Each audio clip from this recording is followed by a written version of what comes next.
Green ৰুমত বহি আছিল সন্ধ্যা। ষ্টেজত জুৰিহঁতৰ বিহু নাচ। ইয়াৰ পিছতে তাইৰ পা। জুৰিয়ে সঁচাই বৰ ধুনীয়া বিহু নাচে। স্কুল আৰু কলেজত সন্ধ্যায়ো বিহু ননচনা হয়।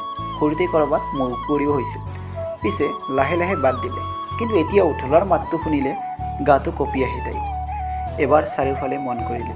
কোনোবাই ভাৰত নাট্যমৰ সাজ পিন্ধি ৰৈ আছে, কোনোবাই বেলেগ কিবা। সকলোৰে আশা নিজৰ নিজৰ প্ৰতিভাবোৰ তুলি ধৰিব। সন্ধ্যাই ভাবে, আমাৰ চাৰিওফালে কিমান যে প্ৰতিভা আছে, কিন্তু সকলোৱে স্বীকৃতি পায় জানো? নাপায়। কিছুমান প্ৰতিভা স্বীকৃতিৰ বাবে নহয়, জীৱনটোত জীয়াই থাকিবলৈও প্ৰয়োজন হয়। মাজে মাজে অলপ ভয়ো লাগিছে তাই। চাৰিওফালে ইমান মানুহ, তেওঁ তাই অকলশৰীয়া, কাৰণ চিনিয়ে নাপায় কাকো। সঁচাই ভিৰৰ মাজত অকলশৰীয়া হোৱাটো আৰু বেছি ভয় লাগে। এই অভিটোক ইয়ালৈ লৈ আহিব লাগিছিল। অলপ হহুৱাই থাকিল হয়। এৰা সি হহুৱাব পাৰে তাইক। খং উঠে যদিও লাহে লাহে বুজি পোৱা হৈছিল তাক। অভিৰ কথা মনলৈ আহোঁতেই তাইৰ আকৌ ফোন কলটোলৈ মনত পৰিল। কোন আছিল বাৰু? কেনেবাকৈ নাই, সি কেনেকৈ হ'ব? নহ'বতো পাৰে, নহয় চাগে। ঐ অল দ্য বেষ্ট দেই। কথাবোৰ ভাবি থাকোঁতে কোনোবাই মাতিলে। ঘূৰি চাই দেখে সোৱণশিৰিৰ ফেচাছত লগ পোৱা শিখা বা। থেংক ইউ বা। বৰ ভয় লাগি আছে জানা ইয়াত অকলে, থিয় হৈ ক'লে সন্ধ্যাই। হেই ভয় কিহৰ আকৌ?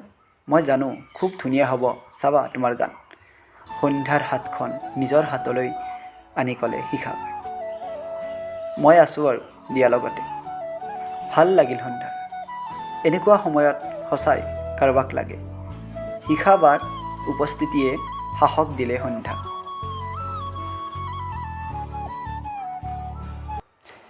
So I would now like to call on the stage Miss Sondha Ragini Borua.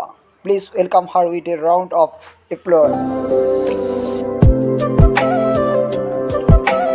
প্ৰেৰণাৰ এনাউন্সমেণ্টৰ পাছতে মঞ্চলৈ উঠি গ'ল সন্ধ্যা। কমিউনিটি হলৰ ষ্টেজটোও বৰ ধুনীয়াকৈ সজাইছে। বেলুনবোৰ, ৰঙা নীলা লাইটবোৰ, সকলোৱে যেন তাইলৈকেহে চাই হাঁহিছে। সন্মুখত এজাউৰি হাত চাপৰি, অসংখ্য চিঞৰ। তাই কঁপিছে নেকি বাৰু? হয়তো হয়, নহয়তো নহয়। এবাৰ চকুকেইটা মুদি ল'লে তাই। মনলৈ মাকৰ মুখখন ভাহি আহিল। চকু মেলি প্ৰথমে হৰ্ষ সুৰত আৰম্ভ কৰিছিল তাইৰ আটাইতকৈ প্ৰিয় গীতৰ মাজৰ এটি কলি। গানে গানে তুমি মোৰ, সুৰে সুৰে তুমি মোৰ, দূৰে দূৰে নৰবা মোৰ, পাওঁ যেন কাষতে মোৰ, তেজে তেজে তুমি মোৰ হুৱা জুৰিয়া, তেজে তেজে তুমি মোৰ হুৱা জুৰিয়া। যেন কাহ পৰি জিন গৈছিল কমিউনিটি হল। ইমান নীৰৱ। ফিল্ডৰ পৰা ক'ৰবাৰ এচাটি বতাহো মাৰিছিল নেকি? হ'ব পাৰে। তাৰ মাজেৰে কাৰোবাৰ বুকুত যেন বৰদৈচিলাৰ ধুমুহা বলিছিল। ষ্টেজত বগা ফুল থকা চুৰিদাৰ আৰু ৰঙা ৰঙৰ দুপাট্টাৰে সন্ধ্যাক দেখি তেওঁৰ যেন এনে লাগিছিল কোনো মানস প্ৰতিমা। ঠিক 2 ছেকেণ্ডৰ এটা গেপ দি স্বাভাৱিক সুৰত সন্ধ্যাই আৰম্ভ কৰিলে গানটোৰ মিউজিকৰ তালে তালে। মলয়াৰ দুপাখি মোৰ মনৰ বতৰা, পঠিয়ালো তোমালে তুমি আদৰি ল'বা, পালো বতৰা। গানটো শেষ হ'ল। সন্ধ্যাই যেন গমকে নাপালে। এজাক হাত চাপৰি আৰু তেজাল যৌৱনাৰ উল্লাসেৰে ভৰা চিঞৰৰ মাজত নামি আহিছিল সন্ধ্যা ষ্টেজৰ পৰা। কোনোবাই ওৱান্স মোৰ বুলিও চিঞৰিছিল হ'বলা। ষ্টেপকেইটাত নামিব লওঁতে হঠাৎ বেছি হেঁচা ঠেলিৰ বাবে ঠিক পৰি যাবলৈ লওঁতে কোনোবাই হাতত ধৰি টানি আনিলে তাইক। প্ৰথমে সাংঘাতিক ভয় খাইছিল যদিও লৰজন দেখি হাঁহি উঠিল তাইৰ। পাগল নি? ভালকৈ খোজ পেলাব নাজান তই? হাতখন এৰি দি কৈ উঠিল অভিমন্যুৱে। হ'ব দে, তই আছ নহয় বচাবলৈ। হাঁহি হাঁহি ক'লে তাই। ব'ল প্ৰিয়াহঁতৰ ওচৰত যাওঁ। ৰচোন, ই অনুৰণো মোৰ লগতে আছিল। তোক আনিবলৈ আগবাঢ়ি যাওঁতে ক'ত যে গ'ল জানো? ইফালে ইফালে চাই ক'লে অভিমন্যুৱে। কি অনুৰণ আহিছিল? তাইৰ গান শুনিলে সন্ধ্যাৰ বুকুখন খপকৈ কিয় কঁপনি এটা উঠিছে বাৰু? কাৰোবাৰ নামৰ উচ্চাৰণতে এনেকুৱা কিয় হয়? সি আহিছিল নেকি? সোধো নুসুধোকৈ সুধিলে সন্ধ্যাই। অঁ, আহিছিল। তাৰ মোবাইলতে তোৰ ভিডিঅ'টো ৰেকৰ্ড কৰিলোঁ। তোৰ এই ফটোৱা ফোনডাল চাৰ্জ শেষ হ'বলা, চুইচ অফ হৈ গ'ল। মোৰটোত আকৌ ভিডিঅ' ভাল নহয়। ল, এই বুলি ফোনটো তাইলৈ আগবঢ়াই দিলে সি। সন্ধ্যাৰ চকুকেইটা যেন জোখতকৈ বেছি ডাঙৰ হৈছিল। অনুৰণৰ মোবাইলত তাইৰ গান ৰেকৰ্ড। এই পাগলটোৰ কাম নাই নেকি বাৰু? আজিলৈকে ভালকৈ মতাই নাই তাক। কিয় জানো মাতো বুলিও তাক মতাই নহয় তাইৰ। হাৰে, মানুহক মাতিবলৈ হ'লে অলপতো সিফালৰ পৰাও সহজ হ'ব লাগিব না। কিন্তু সেই অনুৰণ যি মুখেৰে মাত নুফুটা, কোনে মাতিবগৈ তাক? আৰু এইডালে তাৰ মোবাইলটোতে ভিডিঅ' কৰি থৈছে। ঐ ব'ল, অনুৰণ হোষ্টেল গ'ল বোলে, মেছেজ দিছে। কথাখিনি কৈ প্ৰিয়াহঁতৰ ফালে আগবাঢ়িল অভিমন্যু। ইমান ধুনীয়া প্ৰগ্ৰেম এৰি কোন হোষ্টেল যায় বাৰু? সঁচাই একদম বুঢ়ী অনুৰণ ল'ৰাটো, ভাবি ভাবি তাই প্ৰিয়াহঁতৰ ওচৰ ফালে। অ' মেৰি জান, কি গাইছা তুমি বুলি প্ৰিয়াই সাৱটি ধৰিলে তাইক। বিহুৰ সাজেৰে জুৰিও আহি ওচৰ পালেহি। তাৰপিছত ক্ৰমান্বয়ে প্ৰগ্ৰেমবোৰ শেষ হৈ গ'ল। সন্ধ্যাহঁতৰ ছিনিয়ৰ প্ৰাঞ্জল দাহঁতে হিয়া দিয়া নিয়াৰ কভাৰ গালে। এই যে গানটো শুনিয়ে থাকিব পাৰি তাই। গানৰ লগে লগে সন্ধ্যাহঁতেও চিঞৰিলে, যৌৱনে ক'লে আজি এয়াই। মাজতে দাদা এজনে বাঁহী বজালে। কাঞ্চনজংঘা হোষ্টেলৰ কৃষ্ণমণি দা। কি আচৰিত বাঁহীৰ সুৰ! এনেও সৰুৰে পৰাই বাঁহী বুলিলে পাগল সন্ধ্যা। চকুত টিপ নমৰাকৈ চাই আছিল তাই। অন্তৰত কিমানখিনি অনুভৱ থাকিলে তাক বাঁহীৰ সুৰেৰে নিগৰাব পাৰে বাৰু। শেষত বিহু অভিমন্যুহঁতৰ হোষ্টেলৰে বেদান্ত দাই গাইছে। কি মাত সঁচা! ইউ যেন প্ৰতিভাৰ এক মুকলি পথাৰ।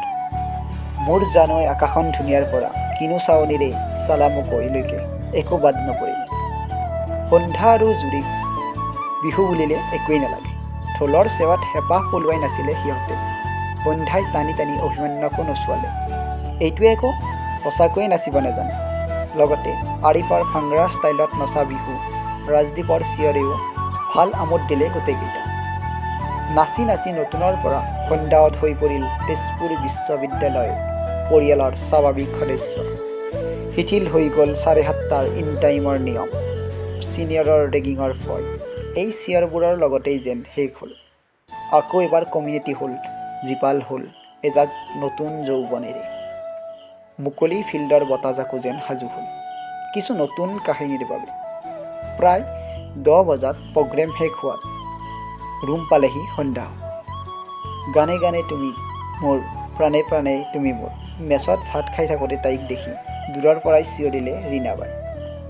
এইবাৰ তিউই ল'ৰা শেষ, যিডাল হেল মাৰিছে আমাৰ সন্ধ্যা ৰাগিনীয়ে। বাৰ কথাত হাঁহি উঠিল গোটেইকেইজনী। মেচৰ এই আড্ডাৰ বাবে ভাত শেষ কৰোঁতে সদায় আধা ঘণ্টাৰ ওপৰ হয় সিহঁতৰ। ঠিক 11 বাজিছে। ভাত খাই আহি হোষ্টেলৰ নিয়মীয়া আড্ডাবোৰ শেষ কৰি বিচনাত পৰোঁতেই সন্ধ্যাৰ মনত পৰিল। তাই এতিয়ালৈকে ভিডিঅ'টো চোৱাই নাই, কিন্তু অনুৰণক নাই, তাক ক'ব নোৱাৰে। সন্ধ্যাই অভিমন্যুলৈ ফোন লগালে। ইমান ৰাতি তোমাৰ কবিক মনত পৰেনে অৰুন্ধতী? ফোনটো ধৰিয়েই পাগলামি তাৰ। ঐ, এই ৰাতিখন মাথাটো গৰম নকৰ, কথা এটাৰ কাৰণে ফোন কৰিলোঁ, খঙতে ক'লে সন্ধ্যাই।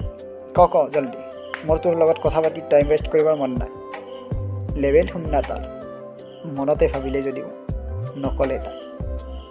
অ'কে শুন, অনুৰণৰ পাই মোৰ ভিডিঅ'টো মোক চেণ্ড কৰ না। মাতটো মিহি কৰি সন্ধ্যাই আবদাৰ কৰিলে।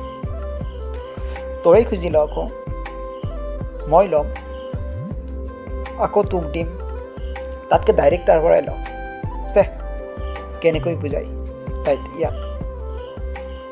তাই আকৌ চেষ্টা কৰিলে। একো নহয়, দে না প্লিজ। নোৱাৰোঁ দেই, টোপনি ধৰিছে। এতিয়া কামোৰ নিদিবি মোক, গুড নাইট। ফোনটো কাটি দিলে সি। এনেকুৱা ফাল্টু ল'ৰাই একদম দেখিবলৈ মন নাযায়। কথা এটা ক'লে কিয় বুজি নাপায় মানে। খং যেন চুলিৰ আগ পালে সন্ধ্যা। কি কৰা যায়, উপায় নাপায় ক্লাছৰ গ্ৰুপৰ পৰা অনুৰণৰ নম্বৰটো লৈ মোবাইলত ছেভ কৰি মেছেজ এটা টাইপ কৰিলে তাই। Hey are you dear, I am Sandhya. 1-2 কৈ 5 মিনিট পাৰ হ'ল। সি অনলাইন নাই যদিও ডেলিভাৰ থৈছিল। চিন কৰা নাই। কিবা ভাবিছে ৰাতি 11টাত মেছেজ দিয়া দেখি। হেই তাই দিবই নালাগিছিল নেকি বাৰু? ব্লুটিক অহাই নাই। নীলা ৰঙৰ সেই সৰু চিনডালে কেনেকৈ যে কঢ়িয়াই ফুৰে অনুভূতিবোৰ। ডেলিভাৰ হ'ল যদিও মেছেজ চোৱাৰ কোনো লক্ষণ নেদেখি শুবলৈ সাজু হৈছিল সন্ধ্যা। ডাটাটো অফ কৰিবলৈ লওঁতে মেছেজ ট্ৰোনটো বাজি উঠিল। হাই কোৱাচোন। অনুৰণৰ মেছেজ। ক'ব নোৱাৰাকৈয়ে হাঁহি এটা জিলিকি উঠিছিল সন্ধ্যাৰ মুখত। বুকুখন আকৌ যেন কঁপি উঠিছিল। খিৰিকীখন খোলা আছিল বাবেই হ'বলা আহো আহো কৰা বতাহজাকে কোবাইছিল চাগে সন্ধ্যা।